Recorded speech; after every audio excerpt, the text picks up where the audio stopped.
ചിത്രത്തിൻ്റെ തുടക്കത്തിൽ സാഡി എന്നു പേരുള്ള ഒരു യുവതിയെയാണ് കാണിക്കുന്നത്. അവൾ തൻ്റെ സുഹൃത്തിനൊപ്പം വിജനമായ ഒരിടത്ത് കാറിൽ ഇരിക്കുകയായിരുന്നു. അവർ പരസ്പരം സംസാരിച്ചു കൊണ്ടിരിക്കെ പെട്ടെന്ന് അവിടേക്ക് ക്രൂരനായ ഒരു സീരിയൽ കില്ലർ എത്തുകയാണ്. അയാൾ പൊടുന്നനെ സുഹൃത്തായ യുവാവിനെ ആക്രമിക്കുകയും അവളെ കൊലപ്പെടുത്താനായി ശ്രമിക്കുകയും ചെയ്തു.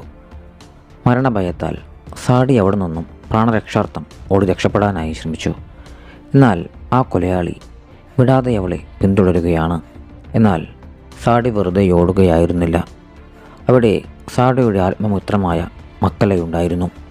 മക്കല്ല നേരത്തെ തന്നെ അവിടെ ഒരു കെണിയൊരുക്കി കാത്തിരിക്കുകയാണ്. അവരുടെ കെണിയിലകപ്പെട്ട സീരിയൽ കില്ലർ നിലത്ത് വീണു. സാഡിയും മക്കലയും ചേർന്ന് അവനെ മയക്കി വിജനമായൊരു ഫാക്ടറിയിലേക്ക് കടത്തിക്കൊണ്ടു പോവുകയാണ്. അവിടെ വെച്ചാണ് ആ ഒരു ഞെട്ടിപ്പിക്കുന്ന രഹസ്യം വെളിപ്പെടുന്നത്. ഈ രണ്ട് യുവതികളും ലോകമറിയപ്പെടുന്ന സീരിയൽ കില്ലേഴ്സ് ആവാൻ ഇറങ്ങി തിരിച്ചവരാണ്. അവരൊരു പദ്ധതി തയ്യാറാക്കിയിരുന്നു. യഥാർത്ഥ സീരിയൽ കില്ലറെ അവിടെ തടവിലാക്കി അവൻ്റെ പേരിൽ നാട്ടിൽ കൊലപാതകങ്ങൾ നടത്തുക. കൊലപാതകങ്ങളുടെ കുറ്റം മുഴുവൻ ആ സീരിയൽ കില്ലറുടെ മേൽ വരുമെന്നും തങ്ങൾ സുരക്ഷിതരായിരിക്കുമെന്നും അവർ കണക്കുകൂട്ടി. ഇതിനെല്ലാം പിന്നിലെ അവരുടെ ഏക ലക്ഷ്യം സോഷ്യൽ മീഡിയയിൽ വൈറലാവുക എന്നതും പ്രശസ്തി നേടുക എന്നുള്ളതുമായിരുന്നു. പിന്നീട് സാഡിക്കൊപ്പം കാറിലുണ്ടായിരുന്ന സുഹൃത്ത് മരിച്ചിരുന്നില്ല എന്ന് അവർ മനസ്സിലാക്കി. അതിനാൽ തന്നെ അവർ അവനെ ക്രൂരമായി കൊലപ്പെടുത്തുകയാണ്. അങ്ങനെ അവർ തങ്ങളുടെ മിഷൻ ആരംഭിച്ചു. അടുത്ത ദിവസം സ്കൂളിലേക്ക് എത്തിയവർ തൻ്റെ സുഹൃത്തിനെ കൊന്നത് സീരിയൽ കില്ലറാണെന്ന് എല്ലാവരെയും വിശ്വസിപ്പിക്കാനായി ശ്രമിച്ചു. അവർ തങ്ങൾക്ക് ട്രാജഡി ഗേൾസ് എന്ന ഒരു പേരും സ്വീകരിച്ചു. ആ പേരിന് ഒരു ഭീകരതയുണ്ടെന്നും ആളുകളെ ദുരന്തങ്ങളിൽ നിന്ന് രക്ഷിക്കുന്നവരാണ് തങ്ങളെന്ന് ലോകം കരുതിക്കോളുമെന്നും അവർ വിശ്വസിച്ചു. എന്നാൽ പോലീസ് ഓഫീസർ സ്കൂളിലേക്കെത്തി ആ പയ്യൻ വീട്ടിൽ നിന്നും ഒളിച്ചോടിയതാണെന്നും അവൻ മരിച്ചിട്ടില്ലെന്നും പ്രഖ്യാപിച്ചു.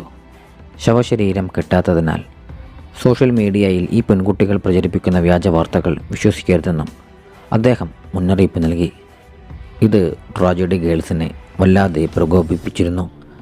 തങ്ങളുടെ ശക്തി തെളിയിക്കാൻ അന്നു രാത്രി തന്നെ മറ്റൊരാളെ കൂടി കൊല്ലാൻ അവർ തീരുമാനിച്ചു. അവർ അടുത്ത ഇരയ്ക്കായി തിരഞ്ഞെടുത്തിരുന്നത് മക്കലയുടെ സുഹൃത്തായിരുന്ന ഒരു യുവാവിനെയാണ്. രാത്രിയിൽ ആ പയ്യൻ ബൈക്കിൽ പുറത്തേക്ക് പോകുന്ന സമയത്ത് മക്കല്ല കാറിൽ അവനെ പിന്തുടർന്നു.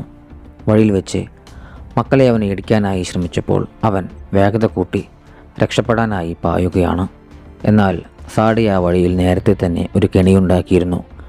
ആ കെണിയിൽപ്പെട്ട് ആ യുവാവിൻ്റെ ടയർ പൊട്ടുകയും അവൻ ദൂരേക്ക് തെറിച്ചു വീഴുകയും ചെയ്തു. അവൻ്റെ കാലിനെ ഗുരുതരമായി പരിക്കേറ്റു. ഉടൻ തന്നെ ഇരുവരും അവൻ്റെ പക്കലേക്ക് എത്തുകയും അവനെ കത്തി ഉപയോഗിച്ച് കുത്തിക്കൊല്ലുകയും ചെയ്തു. ഇതും ആ പഴയ സീരിയൽ കില്ലർ ചെയ്തതാണെന്ന് അവർ സോഷ്യൽ മീഡിയയിൽ പ്രചരിപ്പിച്ചു. ഇതോടെ അവർക്ക് ഫോളോവേഴ്സ് കൂടാൻ തുടങ്ങിയെങ്കിലും പോലീസ് ഇപ്പോഴും ഇതൊരു അപകടമാണെന്ന് കരുതി തള്ളിക്കളയുകയായിരുന്നു. യഥാർത്ഥ സീരിയൽ കില്ലറെ ഫാക്ടറിയിൽ കെട്ടിയിട്ട് പട്ടിക്ക് കൊടുക്കുന്ന ഭക്ഷണം നൽകി അവർ ജീവനോടെ നിലനിർത്തിയിരുന്നു. തങ്ങളുടെ പോപ്പുലാരിറ്റി കൂട്ടാൻ അവർ കൂടുതൽ ക്രൂരമായി ചിന്തിക്കാൻ ആരംഭിച്ചു. സ്കൂളിലെ ഡാൻസ് പാർട്ടിയുടെ ലീഡർമാരായിരുന്നു അവരിരുവരും. അവർ പാർട്ടിയെക്കുറിച്ച് ചർച്ച ചെയ്യുന്ന സമയത്ത് ഒരു പെൺകുട്ടി രണ്ട് സുഹൃത്തുക്കൾ മരിച്ച സാഹചര്യത്തിൽ പാർട്ടി നടത്തുന്നത് ശരിയില്ലെന്നും പറഞ്ഞ് അവരോട് തർക്കിച്ചു. ഇത് കേട്ടതോടെ ട്രാജഡി ഗേൾസിനെ തങ്ങളുടെ അടുത്ത ഇരയെ ലഭിക്കുകയാണ്. രാത്രിയിൽ വിചിത്രമായ ഒരു മാസ്ക് ധരിച്ചെത്തിയവർ ആ പെൺകുട്ടിയെ തലകീഴായി കെട്ടിത്തൂക്കി ഒരു കട്ടർ മെഷീൻ ഉപയോഗിച്ച് അവളുടെ തല ഛേദിച്ചു മാറ്റി. പോലീസ് ഇതൊരു അപകടമാണെന്ന് ഒരിക്കലും പറയാതിരിക്കാൻ വേണ്ടി അവർ അവളുടെ ശരീരം കഷ്ണങ്ങളാക്കി വെട്ടിനുറുക്കി. വിചാരിച്ചതുപോലെ സോഷ്യൽ മീഡിയയിൽ അവരുടെ ഫോളോവേഴ്സ് കുതിച്ചുയർന്നു. ഇതിനിടെ ഒരു വീഡിയോ എഡിറ്ററായ യുവാവും അവരോടൊപ്പം ചേർന്നിരുന്നു. അവൻ മക്കളയുടെ ഷൂസിൽ രക്തക്കറ കാണുന്നുണ്ടെങ്കിലും അവനത് അത്ര കാര്യമായി എടുത്തിരുന്നില്ല. കൊല ചെയ്യപ്പെട്ട വിദ്യാർത്ഥികൾക്കായി സംഘടിപ്പിച്ച അനുസ്മരണ ചടങ്ങിൽ ഒരു ഫയർമാൻ വികാരനിർഭരമായ ഒരു പ്രസംഗം നടത്തുകയാണ്. എല്ലാവരും അവനെ അഭിനന്ദിച്ചെങ്കിലും ട്രാജഡി ഗേൾസിന് അത് ഒട്ടും ഇഷ്ടപ്പെട്ടില്ല. അന്നു രാത്രിയിൽ അയാൾ ജിമ്മിൽ വർക്കൗട്ട് ചെയ്തുകൊണ്ടിരിക്കുന്ന സമയത്ത് ആ ഫയർമാനെ അവർ ക്രൂരമായി കൊന്നു. അവൻ്റെ തലയിൽ വലിയ വെയിറ്റ് വീഴ്ത്തി തലയോട്ടി പുറത്തു വരുന്ന രീതിയിലായിരുന്നു അവരുടെ ആ ഒരു ക്രൂരകൃത്യം. ഫാക്ടറിയിൽ തടവിലായിരുന്ന സീരിയൽ കില്ലർ ഇതിനിടെ ആ പെൺകുട്ടികൾക്കിടയിൽ ഭിന്നിപ്പുണ്ടാക്കാനായി ശ്രമിച്ചിരുന്നു. സാഡിക്ക് തനിയെ പ്രശസ്തയാവാനാണ് താല്പര്യമെന്ന് അവൻ മക്കളയെ വിശ്വസിപ്പിച്ചു. ഫയർമാൻ്റെ മരണവാർത്ത കൂടി വന്നതോടെ അവരുടെ ഫോളോവേഴ്സിൻ്റെ എണ്ണം 1,00,000 കടന്നു. പോലീസ് ഓഫീസർ വിദ്യാർത്ഥികളുമായി മീറ്റിംഗ് നടത്തുമ്പോൾ മക്കളെ രഹസ്യമായ എല്ലാവർക്കും ആ ഒരു ഫയർമാൻ്റെ മൃതദേഹത്തിൻ്റെ ചിത്രം അയച്ചിരുന്നു. ഇത് ആ എഡിറ്ററായ യുവാവ് ശ്രദ്ധിച്ചിരുന്നു. ഇത് കണ്ട് പരിഭ്രാന്തരായ വിദ്യാർത്ഥികൾ പോലീസ് ഓഫീസർക്കെതിരെ മുറവിളി കൂട്ടി. അന്നു രാത്രി ആ സീരിയൽ കില്ലർ തടവു ചാടുകയും പുറത്തിറങ്ങിയ ഒരു സ്ത്രീയെ കൊന്ന് പോസ്റ്റിൽ കെട്ടിത്തൂക്കുകയും ചെയ്തിരുന്നു. ഇത് കണ്ട് ട്രാജഡി ഗേൾസ് ഞെട്ടിപ്പോയി. കാരണം അത് ചെയ്തിരുന്നത് അവരായിരുന്നില്ല. തടവു ചാടിയ സീരിയൽ കില്ലർ തങ്ങളെ തേടി വരുമെന്ന് അവർ തിരിച്ചറിഞ്ഞു. അതേസമയം ആ എഡിറ്ററായ പയ്യൻ മക്കല്ലയെ സംശയിച്ച് അവളുടെ ഫോൺ മോഷ്ടിച്ചിരുന്നു. വിവരമറിഞ്ഞ ട്രാജഡി ഗേൾസ് അവനെ കൊല്ലാൻ തീരുമാനിച്ചു. എന്നാൽ അവൻ പോലീസ് ഓഫീസറുടെ മകനായിരുന്നു. രാത്രിയിൽ അവനെ കൊല്ലാനായി സാഡി അവൻ്റെ പക്കലേക്ക് ചെന്നു. എന്നാൽ ഈ ഒരു സമയത്ത് അവിടേക്ക് എത്തിയിരുന്ന സീരിയൽ കില്ലർ അവരെ ആക്രമിക്കുകയാണ്. അയാൾ ആദ്യം ആക്രമിച്ചിരുന്നത് ആ ഒരു എഡിറ്ററായ യുവാവിനെയാണ്. മകൻ്റെ കരച്ചിൽ കേട്ടെത്തിയ പോലീസ് ഓഫീസർ സീരിയൽ കില്ലർക്ക് നേരെ വെടിയുതിർക്കുന്നതോടെ അയാൾ അവിടെ നിന്നും ഓടി രക്ഷപ്പെടുകയാണ്. സാഡി തൻ്റെ മകനെ രക്ഷിച്ചതാണെന്ന് പോലീസ് ഓഫീസർ തെറ്റിദ്ധരിച്ചു. അടുത്ത ദിവസം ഓഫീസർ എല്ലാവരുടെയും മുൻപിൽ വെച്ച് അവളെ അഭിനന്ദിച്ചു.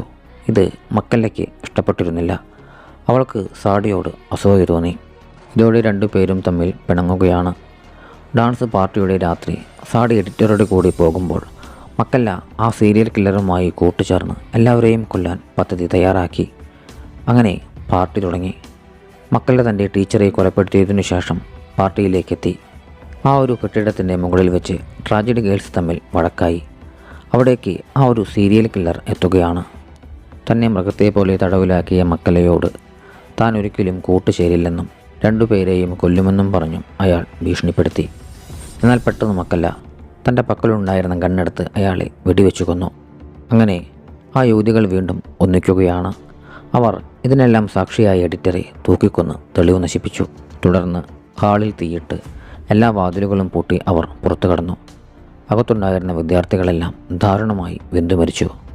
പാർട്ടിയിൽ പോകുന്നത് അപകടമാണെന്ന് നേരത്തെ തന്നെ അവർ സോഷ്യൽ മീഡിയയിൽ പോസ്റ്റ് ചെയ്തിരുന്നതിനാൽ ആരും തന്നെ അവരെ സംശയിച്ചിരുന്നില്ല. തങ്ങൾ വൈകിയാണ് എത്തിയതെന്നും അപ്പോഴേക്കും ഇവിടെ തീ പിടിച്ച് കഴിഞ്ഞിരുന്നുവെന്നും അവർ കള്ളം പറഞ്ഞു. ഒടുവിൽ ആ യുവതികൾ ആഗ്രഹിച്ചതുപോലെ തന്നെ അവർക്ക് വലിയ പ്രശസ്തി ലഭിച്ചു. എല്ലാവരും അവരെ ഹീറോകളായി കാണാൻ ആരംഭിച്ചു. അവർക്ക് സിനിമകളിൽ ഓഫറുകൾ വന്നു. സ്വന്തം മകനെ നഷ്ടപ്പെട്ട പോലീസ് ഓഫീസർ ജോലിയിൽ നിന്നും രാജിവെച്ചു. എന്നാൽ ആരെയും ഭയക്കാതെ തങ്ങളുടെ ക്രൂരമായ പ്രവൃത്തികൾ ഒളിച്ചു വെച്ചുകൊണ്ട് ട്രാജഡി ഗേൾസ് സോഷ്യൽ മീഡിയയിൽ വീഡിയോകൾ അപ്ലോഡ് ചെയ്യുന്നത് തുടരുകയാണ്. ആ ദുഷ്ടരായ യുവതികളുടെ വിജയം കാണിച്ചുകൊണ്ടാണ് ചിത്രം അവസാനിക്കുന്നത്.